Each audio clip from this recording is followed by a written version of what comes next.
ಹಾಡು ಹಗಲೇ ದರೋಡೆ, ಸುಲಿಗೆ, ಡಕಾಯಿತನ ಇದೆಲ್ಲವೂ ನಿರಂತರವಾಗಿ ನಡ್ಕೊಂಡು ಬರ್ತಾ ಇದೆ. ಪೊಲೀಸ್ ವ್ಯವಸ್ಥೆ ಮೇಲೆ ಭಯ ಅನ್ನುವಂಥದ್ದು ಕಂಪ್ಲೀಟ್ ಆಗಿ ಸತ್ತು ಹೋಗ್ಬಿಟ್ಟಿದೆ.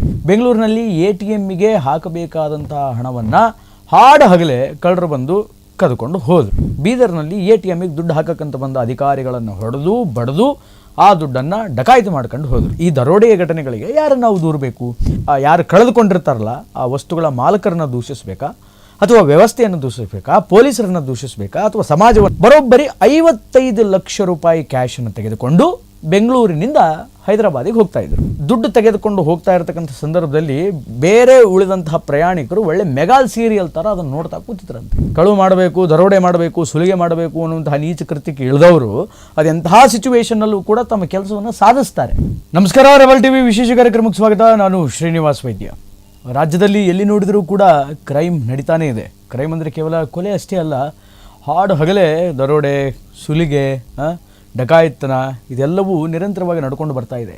ಇದನ್ನೆಲ್ಲ ಮಾಡುವಂತಹ ಕ್ರಿಮಿನಲ್ಸ್ಗಳಿಗೆ ವ್ಯವಸ್ಥೆಯ ಮೇಲೆ ಕಿಂಚಿತ್ತೂ ಕೂಡ ಭಯ ಅನ್ನುವಂಥದ್ದು, ಅಥವಾ ಪೊಲೀಸ್ ವ್ಯವಸ್ಥೆ ಮೇಲೆ ಭಯ ಅನ್ನುವಂಥದ್ದು ಕಂಪ್ಲೀಟಾಗಿ ಸತ್ತು ಹೋಗ್ಬಿಟ್ಟಿದೆ.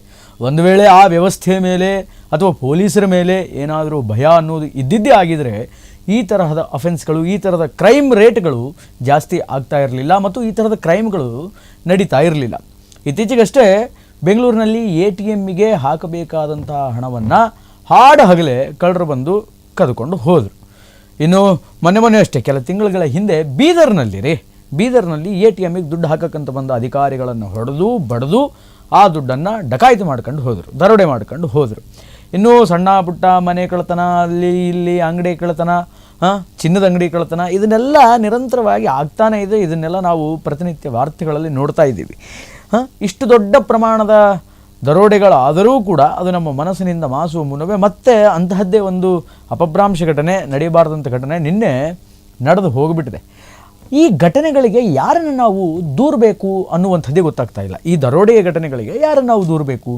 ನಿರ್ಲಕ್ಷ್ಯ ವಹಿಸಿದಂತಹ ಆ ವ್ಯಕ್ತಿಗಳನ್ನು ದೂರಬೇಕಾ, ಅಂದರೆ ಯಾರು ಕಳೆದುಕೊಂಡಿರ್ತಾರಲ್ಲ ಆ ವಸ್ತುಗಳ ಮಾಲಕರನ್ನು ದೂಷಿಸಬೇಕಾ, ಅಥವಾ ವ್ಯವಸ್ಥೆಯನ್ನು ದೂಷಿಸಬೇಕಾ, ಪೊಲೀಸರನ್ನು ದೂಷಿಸಬೇಕಾ, ಅಥವಾ ಸಮಾಜವನ್ನು ಅಂದರೆ ಸುತ್ತಮುತ್ತ ಇರ್ತಕ್ಕಂಥವ್ರನ್ನು ದೂಷಿಸಬೇಕಾ ಅಂತ. ಪರ್ಟಿಕ್ಯುಲರ್ ಈ ಘಟನೆ, ಈಗ ನಾನು ಹೇಳೋಕೆ ಹೊರಟಿರೋ ಘಟನೆ.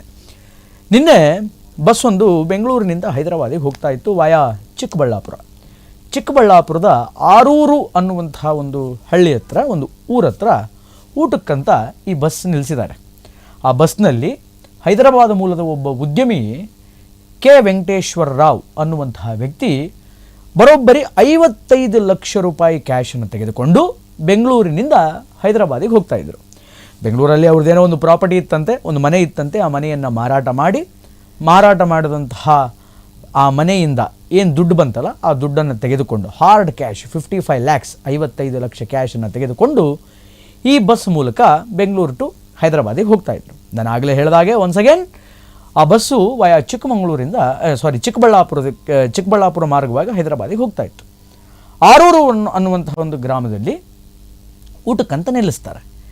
ಆಗ ಆ ವ್ಯಕ್ತಿ ನೋಡಿ ಎಷ್ಟು ನಿರ್ಲಕ್ಷ್ಯ, ಒಂದಲ್ಲ ಎರಡಲ್ಲ, ಹತ್ರ 55 ಲಕ್ಷ ರೂಪಾಯಿ ಬ್ಯಾಗಲ್ಲಿಟ್ಟು ಆ ಬ್ಯಾಗನ್ನು ಸೀಟ್ ಹತ್ರಕ್ಕಿಟ್ಟು ಊಟ ಮಾಡೋಕ್ಕಂತ ಮನುಷ್ಯ ಕೆಳಗಿಳಿದಿದೆ. ಅಲ್ರಿ, ನಾವು ಏನಾದರೂ ಒಂದು 500 ರೂಪಾಯಿನೋ 1000 ರೂಪಾಯಿನೋ ಬ್ಯಾಗಲ್ಲಿ ಇಟ್ಟಿದ್ರೆ, ಇಫ್ ಸಪೋಸ್, ಅಥವಾ ಬೇರೆ ಯಾವುದಾದ್ರೂ ಒಂದು ಇಂಪಾರ್ಟೆಂಟ್ ವಸ್ತುವನ್ನು ಬ್ಯಾಗಲ್ಲಿ ಇಟ್ಟಿದ್ರೆ ಆ ಬ್ಯಾಗನ್ನು ಹಾಕ್ಕೊಂಡೇ ಕೆಳಗಡೆ ಇಳಿತೀವಪ್ಪ, ಅಥವಾ ಆ ಬ್ಯಾಗ್ ಬಿಟ್ಟು ನಾವು ಕದಲೋದೇ ಇಲ್ಲ, ಅಥವಾ ಬ್ಯಾಗನ್ನು ಬಿಟ್ಟು ನಾವು ಬಸ್ಸಿಂದ ಇಳಿಯೋದೇ ಇಲ್ಲ. ಅಂಥದ್ರಲ್ಲಿ ಆ ವ್ಯಕ್ತಿ, ಆ ಮಹಾನುಭಾವ 55 ಲಕ್ಷ ರೂಪಾಯಿ ದುಡ್ಡು ಹಾರ್ಡ್ ಕ್ಯಾಶ್ ಇರುವಂತಹ ಬ್ಯಾಗನ್ನು ಬಸ್ಸಲ್ಲೇ ಇಟ್ಟು ಊಟ ಮಾಡೋಣ ಅಂತ ಕೆಳಗಿಳಿದಿದ್ದಾರೆ. ಅದೇ ಟೈಮಲ್ಲಿ ಇಂಡಿಕಾ ಕಾರ್ ಒಂದು ಬಂದು ಅದು ಏನೋ ನಂಬರ್ ಪ್ಲೇಟನ್ನು ಚೇಂಜ್ ಮಾಡ್ಕೊಂಡು ಬಂದಿದ್ದಾರೆ. ಬೇರೆ ನಂಬರ್ ಪ್ಲೇಟನ್ನು, ಅಂದರೆ ಫೇಕ್ ನಂಬರ್ ಪ್ಲೇಟನ್ನು ಆ ಇಂಡಿಕಾ ಕಾರಿಗೆ ಹಾಕ್ಕೊಂಡು ಒಟ್ಟು 4 ಜನ ಬಂದು ಈ ಕೆ ವೆಂಕಟೇಶ್ವರ ರಾವ್, ಈ ಹೈದರಾಬಾದಿನ ಉದ್ಯಮಿ ಏನು ಕೂತಿದ್ನಲ್ಲ ಸೀಟ್ ನಂಬರ್ 4, ಆ 4ಕ್ಕೆ ಬಂದು ಆ ಬ್ಯಾಗನ್ನೇ ತಗೊಂಡು ಹೋಗಿದ್ದಾರೆ. ಬಂದು ನೋಡ್ತಾರೆ ಮಾಲಕರು, ಬ್ಯಾಗೇ ಇಲ್ಲ. ಅದಾದಮೇಲೆ ಏನು ಗೊಳೋ ಅಂತ ಅಳಕ್ಕೆ ಸ್ಟಾರ್ಟ್ ಮಾಡಿದರು, ನನ್ನ ದುಡ್ಡು ಹೋಯ್ತಲ್ಲ ಅಂತ. ತಪ್ಪು ಯಾರ್ದೀಗ? ವ್ಯವಸ್ಥೆಯ ತಪ್ಪು ಅಥವಾ ಈ ಮಾಲಕನ ನಿರ್ಲಕ್ಷ್ಯದ ತಪ್ಪು? ಇವರು ದುಡ್ಡು ತೆಗೆದುಕೊಂಡು ಹೋಗ್ತಾ ಇರತಕ್ಕಂಥ ಸಂದರ್ಭದಲ್ಲಿ ಬೇರೆ ಉಳಿದಂತಹ ಪ್ರಯಾಣಿಕರು ಒಳ್ಳೆ ಮೆಗಾಲ್ ಸೀರಿಯಲ್ ಥರ ಅದನ್ನು ನೋಡ್ತಾ ಕೂತಿದ್ರಂತೆ. ಸುಮ್ಮನೆ ಕೂತಂತಹ ವ್ಯವಸ್ಥೆ, ಈ ಸಮಾಜದ ತಪ್ಪು. ಯಾರು ತಪ್ಪಿದು? ಯಾರನ್ನು ದೂಷಿಸಬೇಕು? ನೋಡಿ ಎಂಥ ಘಟನೆಗಳಾಗುತ್ತೆ ಅಂತಂದರೆ, KA57F3711 ಬಸ್ ನಂಬರ್ 3911 ಈ ಬಸ್ನಲ್ಲಿ ಆದಂತಹ ಘಟನೆ ಇದು. ಮನೆ ಮಾರಾಟ ಮಾಡಿದ್ದು ದುಡ್ಡು ರೀ, ಕಷ್ಟಪಟ್ಟು ದುಡಿದಿರ್ತಾನೆ ಆ ವ್ಯಕ್ತಿ, ಇಲ್ಲ ಅಂತ ಹೇಳಲ್ಲ. ಅದು ಮಾಡಿರೋ ಮನೆ ಕಟ್ಟಿದ್ದ, ಅದನ್ನು ಮಾರಿ ಒಂದು 55 ಲಕ್ಷ ರೂಪಾಯಿ ದುಡ್ಡು ಬಂತು. ಅದನ್ನು ತೆಗೆದುಕೊಂಡು ಹೈದರಾಬಾದಿಗೆ ತನ್ನ ಊರಿಗೆ ಹೋಗುವಂತಹ ಸಂದರ್ಭದಲ್ಲಿ ಈ ಒಂದು ಘಟನೆ ನಡೆದಿದೆ. 4 ಜನ ಬಂದಿದ್ದಾರೆ. ಅಂದರೆ ಈ ದರೋಡೆ ಮಾಡೋದು ಕೂಡ ಸಚ್ಚ ಈಸಿಯೆಸ್ಟ್ ಜಾಬ್ ಆಗಿಬಿಟ್ಟಿದೆ ಇವತ್ತು. ಯಾರದೇ ಹಂಗಿಲ್ಲ, ಭಯ ಇಲ್ಲ, ಹೆದರಿಕೆ ಇಲ್ಲ, ಮಾಡಬಾರ್ದು ಅನ್ನುವಂತಹ ಒಂದು ಆಲೋಚನೆ ತಲೆಯಲ್ಲಿ ಕೂಡ ಬರಲ್ಲ. ಇವತ್ತು ಅಷ್ಟು ಈಸಿ ಆಗಿಬಿಟ್ಟಿದೆ, ಕ್ರೈಮ್ ಅನ್ನೋದು ಅಷ್ಟು ಈಸಿ ಆಗಿಬಿಟ್ಟಿದೆ. ಯಾಕಂತಂದರೆ ಆ್ಯಕ್ಷನ್ಸ್ಗಳಿಲ್ಲ, ಅದಕ್ಕೆ ತಕ್ಕಂತಹ ಶಿಕ್ಷೆಯನ್ನು ಕೊಡ್ತಾ ಇದ್ದೇನಾ ಕಾನೂನು ಅನ್ನುವಂಥದ್ದನ್ನು ಒಮ್ಮೆ ಪ್ರಶ್ನೆ ಮಾಡ್ಕೊಳ್ಬೇಕು. ಇವತ್ತು ಎಂತೆಂಥವರೆಲ್ಲ ಏನು ಮಾಡೋದಕ್ಕೂ ಹೇಸೋದಕ್ಕೆ ಮುಂದಾಗ್ತಾ ಇಲ್ಲ. ಇವತ್ತು ಅಂತಹ ಸಿಚುವೇಷನ್ನಲ್ಲಿ, ಅಂತಹ ಒಂದು ಸಮಾಜದಲ್ಲಿ ನಾವಿದ್ದೀವಿ ಅನ್ನೋದು ಬಹಳ ವಿಷಾದನೀಯ ವಿಚಾರ. ಆ್ಯಕ್ಚುಲಿ ಅನೇಕ ಅನುಮಾನಗಳು ಈಗ ವ್ಯಕ್ತವಾಗ್ತಾ ಇದೆ. ಪೆರೆಸಂದ್ರ ಪೊಲೀಸ್ ಠಾಣೆಗೆ ಆ ಮಾಲಕ ಕೆ ವೆಂಕಟೇಶ್ವರ ರಾವ್ ಹೋಗಿ ಕಂಪ್ಲೇಂಟನ್ನು ಫೈಲ್ ಮಾಡ್ತಾರೆ. ಕಂಪ್ಲೇಂಟನ್ನು ಅಲ್ಲಿ ದಾಖಲೆ ಮಾಡಿಕೊಳ್ಳಲಾಗಿದೆ. ಚಿಕ್ಕಬಳ್ಳಾಪುರದ ಟೆರಿಟರಿಯಲ್ಲಿ ಬರುವಂತಹ ಪೆರೆಸಂದ್ರ ಪೊಲೀಸ್ ಸ್ಟೇಷನಲ್ಲಿ ಈಗಾಗಲೇ ಕಂಪ್ಲೇಂಟ್ ರಿಜಿಸ್ಟರ್ ಆಗಿದೆ. ಮೋಸ್ಟ್ಲಿ ಯಾರಾದರೂ ಅಬ್ಸರ್ವ್ ಮಾಡ್ತಾ ಇರಬೇಕು. ಈ ವ್ಯಕ್ತಿ 55 ಲಕ್ಷ ಯಾವಾಗ ಈತನ ಕೈಗೆ ಬರುತ್ತೋ ಆಗಿನಿಂದ ಹಿಡಿದು ಈ ದರೋಡೆ ಆಗೋ ತನಕನೂ ಕೂಡ ಆತನನ್ನು ಅಬ್ಸರ್ವ್ ಮಾಡ್ತಾ ಇರಬೇಕು, ಆತನನ್ನು ಫಾಲೋ ಮಾಡ್ತಾ ಇರಬೇಕು. ಅಂಥವರಿಗೆ ಮಾತ್ರ ಆತನ ಹತ್ರ ದುಡ್ಡಿದೆ ಅನ್ನುವಂಥ ವಿಚಾರ ಗೊತ್ತಾಗುತ್ತೆ. ಅದನ್ನು ಹೊರತುಪಡಿಸಿದರೆ ಬೇರೆ ಪ್ರಯಾಣಿಕರಿಗೆ ಹೆಂಗೆ ಗೊತ್ತಾಗುತ್ತೆ ಯಾರ ಬ್ಯಾಗಲ್ಲಿ ಏನಿದೆ, ಯಾರ ಬ್ಯಾಗಲ್ಲಿ ಏನು ಇಟ್ಕೊಂಡು ಬಂದಿದ್ದಾರೆ, ಯಾರ ಬ್ಯಾಗಲ್ಲಿ ಯಾವ ವಸ್ತುಗಳಿದೆ, ಅಂದರೆ ದುಡ್ಡಿದೆನಾ, ಚಿನ್ನ ಇದೆನಾ, ಬೇರೆ ಏನಿದೆ ಅನ್ನೋದು ಹೆಂಗೆ ಗೊತ್ತಾಗಲ್ಲ. ಆತನ ಇನಿಷಿಯಲ್ ಸ್ಟೇಜಲ್ಲಿ ಆತನ ಕೈಗೆ ಹೆಂಗೆ ದುಡ್ಡು ಬಂತು ಅದನ್ನು ಯಾರೋ ನೋಡಿರ್ತಾರೆ. ಅವರು ಆತನನ್ನು ಫಾಲೋ ಮಾಡ್ಕೊಂಡು ಬಂದು ಈ ಕೃತ್ಯವನ್ನು ಮಾಡಿರ್ತಾರೆ ಅನ್ನುವಂತಹ ಅನುಮಾನಗಳು, ಈ ಥರದ ಸಂದೇಹಗಳು ಈಗ ಅನೇಕರಲ್ಲಿ ಕಾಡ್ತಾ ಇದೆ. ಬಟ್ ಒಂದಂತರೂ ನಿಜ, ನೀವು ಹೆಂಗೆ ಟ್ರಾವೆಲ್ ಮಾಡಿದರೂ ಕೂಡ ಬಹಳ ಕೇರ್ಫುಲ್ ಆಗಿರಬೇಕು, ಬಹಳ ಎಚ್ಚರದಿಂದ ಇರಬೇಕು. ಇಲ್ಲಾಂದರೆ ನಿಮ್ಮ ದುಡ್ಡು ಅಥವಾ ನಿಮ್ಮ ಬೆಲೆ ಬಾಳುವಂತಹ ವಸ್ತುಗಳು ಗುಳುಮಾಗೋದಂತರೂ ಗ್ಯಾರಂಟಿ. ನೋಡಿ, ಗೌರ್ಮೆಂಟ್ ಬಸ್ಸಲ್ಲಾದಂತಹ ಇನ್ಸಿಡೆಂಟ್ ಇದು. ಕಳುವು ಮಾಡೋರಿಗೇನು ರೀ, ಗೌರ್ಮೆಂಟ್ ಬಸ್ಸಲ್ಲಾದರೂ ಕಳುವು ಮಾಡ್ತಾರೆ. ವಿಮಾನಗಳನ್ನೇ ಹೈಜಾಕ್ ಮಾಡಿದವರಿದ್ದಾರೆ, ದೊಡ್ಡ ದೊಡ್ಡ ಪ್ಲೇನ್ಸ್ಗಳನ್ನು ಹೈಜಾಕ್ ಮಾಡಿದಂಥವ್ರಿದ್ದಾರೆ.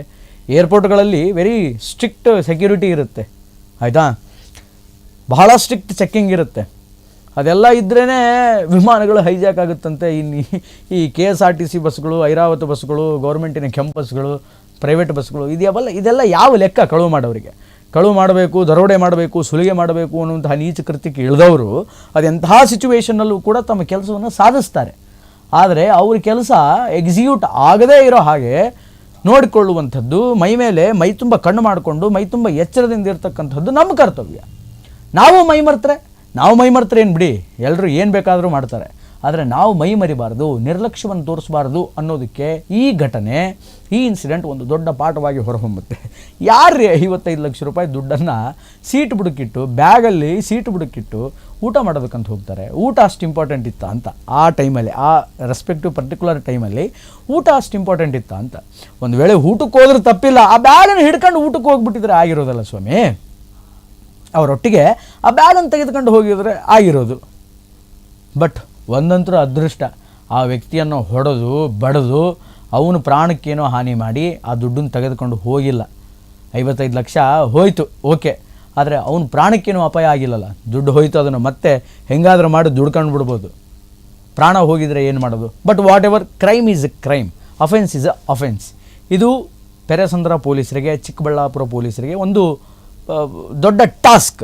ಈ ಟಾಸ್ಕನ್ನು ಬೆನ್ನು ಬಿದ್ದಂತಹ ಪೊಲೀಸರು ಮುಂದೆ ಇದನ್ನು ಹೆಂಗೆ ಡೀಲ್ ಮಾಡ್ತಾರೆ, ಅವರನ್ನು ಹೆಂಗೆ ಹಿಡಿತಾರೆ, ಹೆಂಗೆ ಅವರನ್ನು ಟ್ರೇಸ್ ಮಾಡ್ತಾರೆ ಅನ್ನುವಂಥದ್ದನ್ನು ಕಾದು ನೋಡಬೇಕು. ಫೇಕ್ ನಂಬರ್ ಪ್ಲೇಟ್ ಬೇರೆ ಕಾರಿಗೆ ಹಾಕ್ಕೊಂಡು ಬಂದು 4 ಜನ ಏನು ಕಳ್ಳತನ ಮಾಡಿದ್ದಾರೆ, ಆ ಕಳ್ಳರನ್ನು ಹೆಂಗೆ ಹಿಡಿತಾರೆ ಅನ್ನುವಂಥದ್ದೇ ಈಗ ದೊಡ್ಡ ಟಾಸ್ಕ್ ಆಗಿದೆ ಪೊಲೀಸರಿಗೆ.